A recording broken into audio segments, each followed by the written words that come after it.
খেয়ে না খেয়ে দিন প্রচারের কাজে নিজেকে দিয়ে সবিলিয়ে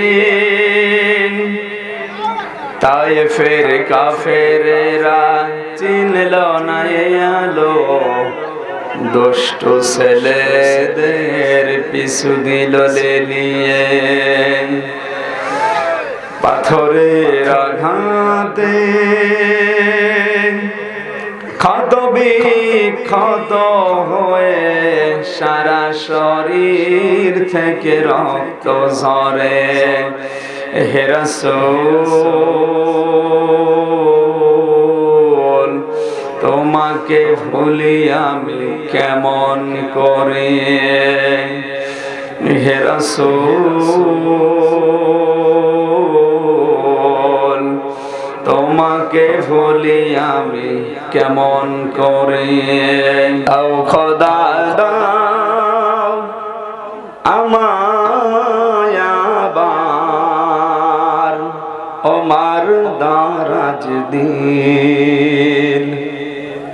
দাও খোদা দাও আমায় আবার ওমার দারাজ দিন। দাওয়ালির মতো বীর সেনানি জাগাতে নিখিল। দাও খোদা দাও আমায় আবার ওমার দারাজ দিল। হামজাকে দাও ঘরে ঘরে জীবন দিতে ওকাতরে। হামজাকে দাও ঘরে ঘরে জীবন দিতে ওকাতরে। আবার কাবা ভাঙতে এলে পাঠাওয়া বাবিল। দাও খোদা দাও আমায় আবার ওমার দারাজ দিল। সচ্চা ঈমান দিয়ে পাঠাও শত সাহাবা, তাদের দেখে বিশ্ব আবার বলুক মারহাবা। আবার পাঠাও আবু বকর ফিতনা ফাসাদ শোক সমর। অনড় পাহাড় সম দাও সে মনে। তারপরে শুকরিয়া আদায় করো লাযিদান্নাকুম, ওটা অবশ্যই আমি আল্লাহ তোমাদের জীবনে আবার বাড়িয়ে দেব। যদি না শুকরিয়া করো, দাম না দাও, মর্যাদা দিতে না চাও, জীবন থেকে ওইটা ছিনিয়ে নেব এবং কঠিন আযাবের ভেতরে ফেলে দেব। আয়াতের তাফসীর পড়তে গিয়ে আমি শুকরিয়া আদায়ের শর্ত শ্রেণী এগুলো পেয়েছি তিনটা। বাংলাদেশে অধিকাংশ মানুষ আমরা জানি নিয়ামতের শুকরিয়া আদায় করে, একেবারে টুটি পর্যন্ত খেয়ে ঢেকর তুলে বলে আলহামদুলিল্লাহ হয়ে গেল না। এটা শুকরিয়া আদায়ের একটা মাধ্যম, একটা বাক্য। মুফাসসির লিখেছেন কেউ যদি কোনো নিয়ামতের শুকরিয়া আদায় করতে চায় তাকে তিনটা বিষয় মানা লাগবে। কয়টা? এক নাম্বার, আপনাকে মুখে স্বীকার করা লাগবে যে এটা নিয়ামত। এটা কি লাগবেন বসো। দুই নাম্বারে আপনার অন্তরে এটা আনন্দ লাগা লাগবে, শান্তি পাবেন আপনি অন্তরে। তিন নাম্বারে যে কথাগুলো ওই নিয়ামতের মাধ্যমে শুনবেন ওইটা তার মালিকের মর্জি মতো খরচ করা লাগবে। আমি আগেই বলেছি, এটা কিন্তু ক্লাস চলছে। এই যে তিনটা বিষয় বললাম, নিয়ামতের শুকরিয়া কি করে আদায় করতে হয়, এটা বুঝেছেন কিনা? আসতে বলেন, এটা বুঝেছেন? এইভাবে শুকরিয়া আদায়। তাহলে আজকের নিয়ামতের শুকরিয়া আদায় এক নম্বরে আমরা মুখে স্বীকার করছি, প্রশংসা আদায় করে আলহামদুলিল্লাহ। দুই নাম্বারে এটা আমাদের মনের ভেতরে দেখেন, যাদের ঈমান আছে তাদের আনন্দ লাগছে। ইন্নামাল মুমিনুনা আল্লাযীনা ইযা যুকিরাল্লাহু ওয়াজিলাত কুলুবুহুম ওয়া ইযা তুলিয়াত আলাইহিম আয়াতুহু যাদাতুহুম ঈমানা। আল্লাহ পাক বলেন, সত্যিকারের ঈমানদার তো তারা যাদের সামনে আমি আল্লাহর নাম উচ্চারণ হলে তাদের অন্তরাত্মা কেঁপে ওঠে। আর তাদের সামনে আমার কোরআনে কারীম থেকে যখন বোঝানো হয়, তেলাওয়াত করা হয়, যদি ঈমান থাকে ওই ঈমান আরো বেড়ে যায়। ঈমান আরো বেড়ে যায়, কথা কার? Must be. আজকে এখানে ঈমানদার যদি এসে থাকেন আপনি, অবশ্যই আপনার ঈমান বাড়বে। আর যদি ঈমান না থাকে, কি বাড়বে? নবীজি কোরআন আবু জেহেলের সামনেও পড়েছিলেন, আবু বকরের সামনেও পড়েছিলেন। দুইজনের নামের আগে আবু আছে। এক আবু কোরআন শোনার পরে তার ঈমান বেড়ে গেছে, আর এক আবু কোরআন শোনার পরে ঈমান বাড়ে নাই, শয়তানি বেড়ে গেছে। এখানে আপনি বসবেন আবু জেহেলের মতো মন নিয়ে, না আবু বকরের। আল্লাহ পাক আমাদেরকে আবু বকরের সাথে যেন কবুল করেন, বলেন আমিন। 3 নম্বরে নিয়ামতের শর্ত কি পেয়েছি? শুধুমাত্র অন্তরে আপনার আনন্দ লাগবে, শান্তি লাগবে তা না। এখান থেকে যে কথাগুলো আজকে ডেলিভারি দেওয়া হবে কোরআনে কারীমের আলোকে, এই কথাগুলো আপনারা প্র্যাকটিক্যাল লাইফে আল্লাহর মর্জি মতো মিলাবেন। কথা বলেন না কেন? আজকের আমার আলোচনার বিষয় আল্লাহর বান্দা কারা। আমরা সবাই দাবি করছি আমি কি আল্লাহর বান্দা? না না, আপনার ভেতরে যদি 12টা গুণ না থাকে, আপনি আকাশ দিয়ে উড়ে যেতে পারেন, আপনি আল্লাহর বান্দা হতে পারেননি। আল্লাহ পাক তার জান্নাত বানিয়েছে কিন্তু গরু ছাগলের জন্য না, তার বান্দাদের জন্য। ফাদখুলি ফি ইবাদি ফাদখুলি জান্নাতি। আমার বান্দাদের ভেতরে প্রবেশ করো, এরপরে জান্নাতে যাও। তার মানে জান্নাতে যাওয়ার আগে আপনাকে বান্দা হওয়া লাগবে। কি হওয়া লাগবে? বিশ্বনবীকে আল্লাহ কোরআনে 7টা নামে বিশেষ করে ডাক দিয়েছেন, তার ভেতরে বান্দা একটা। এই শব্দটা এত আদরের শব্দ, এত মহব্বতের শব্দ। মুহাম্মদ রাসূলুল্লাহকে পর্যন্ত আল্লাহ বান্দা বলেছেন কোরআনে। ওয়া ইন কুনতুম ফি রাইবিম মিম্মা নাযালনা আলা আবদিনা।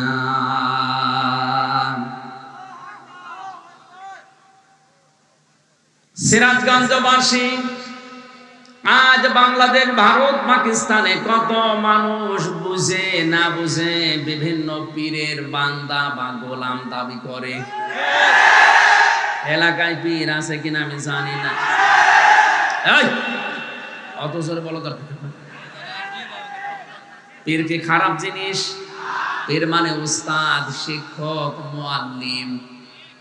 আপনি যেটা ইসলামের জানেন না, যারা জানে তার কাছে জেনে নেবেন, এইটাই পীর। কি এর বাইরে কিচ্ছু নেই। তার দরবারে যাওয়া লাগবে, গরু ছাগল নিয়ে পা টেপা লাগবে, এগুলো সব ওদের বানানো। বাংলায় বলছি, পীর মানে উস্তাদ, শিক্ষক, মুআল্লিম, টিচার। ফাসআলু আহলাদ যিকরি ইন কুনতুম লা তা'লামুন। কোরআনে আল্লাহ আয়াতটা 2 বার দিয়েছেন। যারা জানে না তাদের উচিত যারা জানে তাদের কাছে যেন জেনে নেয়। এইটা আরবিতে, এটা ফার্সিতে পীর বলে, আরবিতে বলে মুআল্লিম, ইংরেজিতে বলে টিচার, বাংলায় আমরা শিক্ষক বলি। এ বাংলাটা বুঝেছেন কিনা? পীর কি বাংলা শব্দ? কি ফার্সি? বলেন বলেন। ইংরেজি টিচার, আরবি মুআল্লিম, বাংলা এই যে শিক্ষক, এইটাও তো পীর। কি কথা বলেন? ওই যে ডক্টর সাহেব ওইটাও পীর। যারা জানেন না ওনার কাছেও বিষয়টা জেনে নেবেন, এইটাই পীর। এতটুকু পীরের শেষ। তো বাংলাদেশে সেই জিনিস যত ভালো তার নকল বের হয় তাড়াতাড়ি। পীর তো ভালো, এই পোতাসিয়ায় যে পীর এসেছিলেন, কি নাম জানো? শাহ মখদুম রহমতুল্লাহ আলাইহে। তাদের জীবন আমি পড়ে দেখেছি। এই দেশে যারা ইসলাম প্রচার করেছে নিজের জন্য কিচ্ছু করেনি, সব করেছে জনগণের জন্য। আমার বাগেরহাটের দিকে তাকান, খান জাহান আলী বড় বড় দিঘি কেটেছে, পুকুর কেটেছে, কুয়া বানিয়েছে, টিউবওয়েল পুঁতে দিয়েছে, রাস্তা বানিয়েছে। এইগুলো ছিল পীর। চট্টগ্রামের মরহুম আব্দুল জব্বার নিজের একটা কুড়ে ঘরও নেই, অথচ নবীজির ঘর, মাদ্রাসা বানিয়েছে কয়েক তালা। 1 থেকে কামিল পর্যন্ত সেখানে পড়ানো হয়। লক্ষ লক্ষ ছেলে মেয়েরা, উনি মারণের পরে যে হাজার হাজার লক্ষ লক্ষ ছেলে মেয়েরা দিন সেখানে শিখছে। নবজি বলেন মরণের পরে মানুষের সব আমল বন্ধ হয়ে যায়, কিন্তু 3টা আমল জারি থাকে তার ভেতরে। যদি দিন আপনি রেখে যান, দিনের শিক্ষা, ওই শিক্ষাটা যত মানুষ দুনিয়ায় নেবে আপনি কবরে বসে বসে সওয়াব পেতেই থাকবেন। মাওলানা রাশেদিন, রাশেদুল ভাই যে মাদ্রাসা বানিয়েছে, আসার সময় দেখেছি উনি হয়তো মারা যাবে 50 বছর পর। এখান থেকে যত মানুষ দিন শিখবে, আলেম হবে, কিয়ামত পর্যন্ত মাওলানা সাহেব কবরে সওয়াব পেতেই থাকবে। আজকে কোরআনের আর এক পাখি বিদায় নিয়েছে, আল্লামা লুৎফর রহমান লক্ষ্মীপুরের। বাংলাদেশ সহ আন্তর্জাতিক স্কলার যারা আছে তার ভেতরে তিনি একজন। বহু ভাষায় সারা বিশ্বে কোরআন প্রচার করেছে, হাজার হাজার আলেমদের অভিভাবক। আজকে মারা গেল, কত মানুষ তার দ্বারা কোরআনের আলো পেয়েছে। উনি মারা যাওয়ার পরেই কবরে দিয়ে দেবেন, কিয়ামত পর্যন্ত এই আলো ছড়াতেই থাকবে।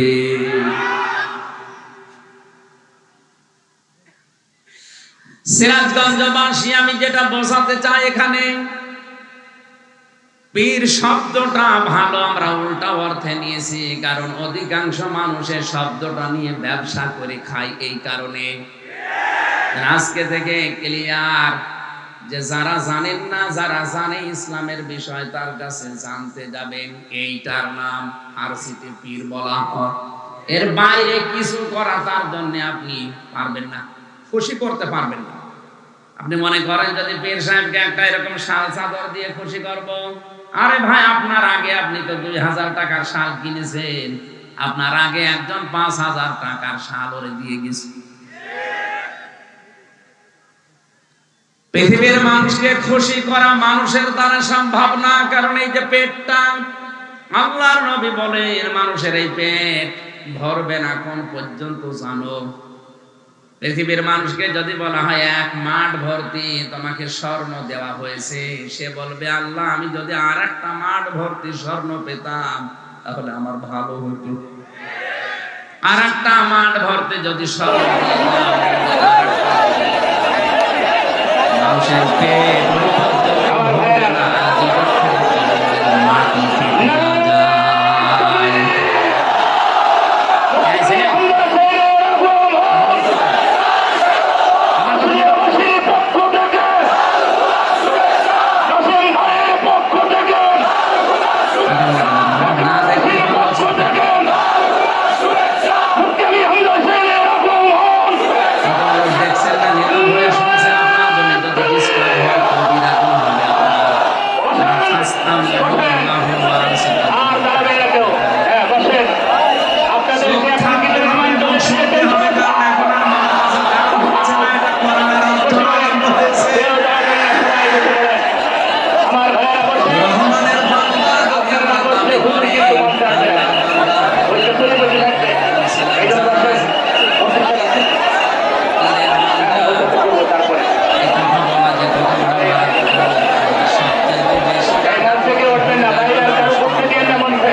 এরপরে আপনি যদি কোনো পীরের কাছে মরা হোক চিন্তা হোক সাহায্য চান, আল্লাহ এত রাগান্বিত হন। এখন যদি এখান থেকে বাড়ি যেয়ে দেখেন আপনার স্ত্রীর কাছে কেউ শুয়ে আছে, কিছু করেনি, এমনি শুয়ে আছে, আপনার ভালো লাগবে? আপনার যেমন রাগ হবে আল্লাহ পাক ঠিক ওই রকম রেগে যায় বান্দা যখন তাকে বাদ দিয়ে অন্য কারো কাছে সাহায্য চায়। সুতরাং এই শাহজাদপুরে যারা আল্লাহ বাদ দিয়ে অন্যের কাছে সাহায্য চাচ্ছেন বা যারা চাওয়ার ব্যবস্থা করে দিচ্ছেন, দুইজনেরই সমস্যা। আল্লাহ আপনার উপরে রেগে আছে, আপনি কোন আল্লাহর বান্দা হতে পারেননি। আজকের আলোচনার বিষয় কি বললাম? এখানে কথা বলে কেন?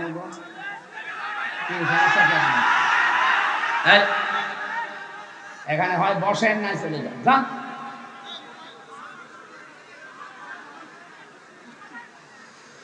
আমার ভাইরা, আমি বলছিলাম আজকের আলোচনার বিষয় হচ্ছে আল্লাহর বান্দা কারা।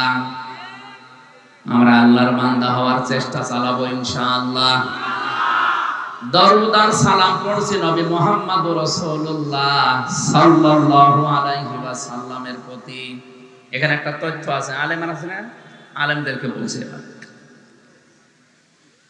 ওয়াল্লাযী আরসালা রাসূলাহু বিল হুদা ওয়া দীনিল হক লিইয়ুযহিরাহু আলাদ দীনি কুল্লিহি ওয়া কাফা বিল্লাহি শাহীদা।